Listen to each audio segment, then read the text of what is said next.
தெரியுமா உங்களுக்கு மிகவும் தாழ்வானவர்கள் யார் யார்? பீஷ்மர் சொன்னார், யுதிஷ்டிரா, முன்னொரு காலத்தில் பல ரிஷிகள் புண்ணிய தீர்த்தங்களுக்கு யாத்திரை செய்தபோது நடந்த நிகழ்ச்சியை கூறுகிறேன் கேள். பல ரிஷிகளும் புகழ்பெற்ற மன்னர்களும் இந்திரனை அடுத்து புண்ணிய தீர்த்தங்களுக்கு யாத்திரை சென்றார்கள். பல புண்ணிய நதிகளில் நீராடிய பிறகு மிக சிறந்த பிரம்மசிரஸ் என்ற நதியை அடைந்தார்கள். அங்கே அகஸ்தியரால் பறித்து வைக்கப்பட்ட தாமரை மலர் காணாமற் போயிற்று. காலப்போக்கில் தர்மம் குறைந்து வருவதால் இம்மாதிரி நிகழ்ச்சி நடக்க தொடங்கியிருப்பதாக கருதிய அகஸ்தியர், இனி பூ உலகில் இருப்பது தனக்கு உகந்ததல்ல என்றும் தர்மம் நசித்து போவதையே தாமரை மலரின் களவு நிரூபிப்பதாகவும் கூறி வருத்தப்பட்டார். அகஸ்தியர் மனம் நொந்து பேசியதை கேட்ட மகரிஷிகளுக்கும் மன்னர்களுக்கும் மன வருத்தம் ஏற்பட்டது. அப்போது அவர்கள், யார் அந்த மலரை எடுத்திருந்தாலும் அவன் பெரும் பாவம் செய்தவன் என்று கூறி பெரும் பாவங்கள் எவை என்பதை பட்டியலிட்டார்கள். 1. தன்னை திட்டியவனை பதிலுக்கு திட்டுகிறவனும் தன்னை அடித்தவனை பதிலுக்கு அடிக்கிறவனும் எவ்வளவு தாழ்ந்தவர்களோ அவ்வளவு தாழ்ந்தவன் இந்த மலரை எடுத்தவன் என்று பிருகு மகரிஷி கூறினார். 2.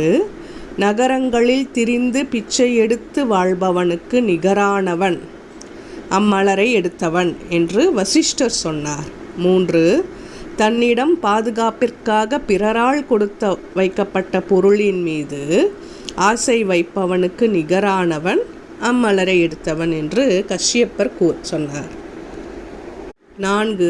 துந்து மகாராஜா, நண்பர்களிடம் நன்றி மறந்தவன், தாமட்டும் தனியாக உணவு உட்கொள்பவன் ஆகியோருக்கு நிகரானவன் அந்த மலரை எடுத்தவன் என்று சொன்னான்.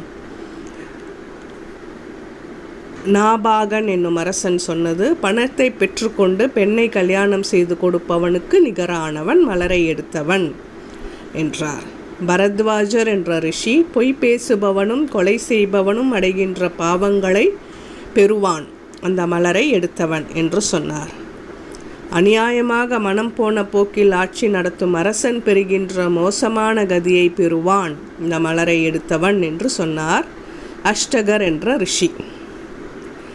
காவலர் என்பவர் சொன்னார், தான் கொடுத்த தானத்தை பற்றி வெளியே பறைசாற்றி கொள்பவன் பெறுகின்ற பாவத்தை அம்மலரை எடுத்தவன் பெறுவான்.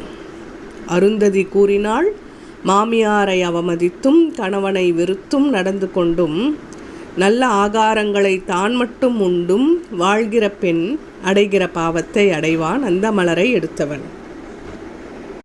பசுசகன் என்ற மன்னன் கூறினான், வேதம் ஓதுவதை விட்டு சுகமாக வாழ நினைக்கும் பிராமணனும் இந்திரியங்களை அடக்காத சந்நியாசியும் என்ன உலகை பெறுவார்களோ அதை பெறுவான் அம்மலரை எடுத்தவன்.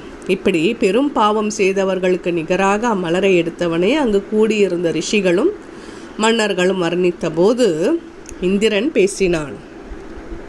அம்மலரை எடுத்தவன் புண்ணியலோகங்களை அடைவான் என்று ஆசீர்வாதம் செய்யுங்கள். ஏனென்றால் அம்மலரை எடுத்தவன் நான் தான். மலர் வேண்டுமென்றோ அதன் மீது ஆசைப்பட்டோ அதை நான் எடுக்கவில்லை. உங்களுக்கெல்லாம் கோபம் வரவழைத்து தர்மத்தை மீறி நடப்பவர்கள் பற்றி நீங்கள் கூறும் வாக்கியங்களை கேட்க நான் விரும்பினேன். என்றும் அழியாத வாக்கியங்களை இப்போது கேட்டேன். பாவம் செய்தவர்களின் பட்டியலை உங்கள் கோபத்தினால் நீங்கள் இப்போது வெளியிட்டீர்கள்.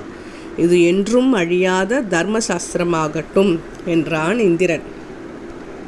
இப்படி கூறிய இந்திரன் அந்த மலரை அகஸ்தியரிடம் கொடுத்து, இதை பெற்றுக்கொள்ளுங்கள். தர்மத்தை மீறுபவர்கள் பற்றிய விவரங்களை அறிந்து கொள்வதற்காக நான் செய்த காரியத்தை பொறுத்து கொண்டு என்னை மன்னித்து விடுங்கள் என்று கேட்டுக்கொண்டான்.